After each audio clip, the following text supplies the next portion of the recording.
Hello friends, this veg paneer recipe for you guys. তো চলো দেখে নিই।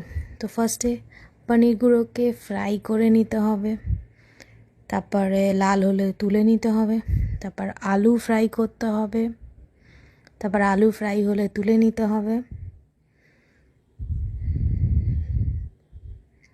তো তারপরে গোটা জিরে দিতে হবে, কাঁচা লঙ্কা দিতে হবে, তারপরে আদা দিতে হবে আর টমেটো দিতে হবে,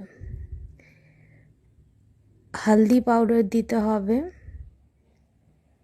নুন দিতে হবে, আর 1.5 স্পুন ধনিয়া পাউডার দিয়েছি আমি, আর 1 স্পুন সল্ট দিয়েছি, এটা গরম মশলা দিয়েছি। জিরে পাউডারও ওই 1.5 স্পুন। তারপর ওটাকে ভালো করে মিক্সড করতে হবে, তারপর জল দিয়ে আরও ভালো করে মিক্সড করতে হবে, তারপর পনিরগুলো ওর মধ্যে দিয়ে মিক্সড করতে হবে, তারপর জল দিয়ে ওটাকে ঢাকা দিয়ে রেখে দিতে হবে। আর এটা যেহেতু রুটি দিয়ে খাবো তাই জন্য একটু গ্রেভি করব, মানে ঝোল ঝোল থাকবে না।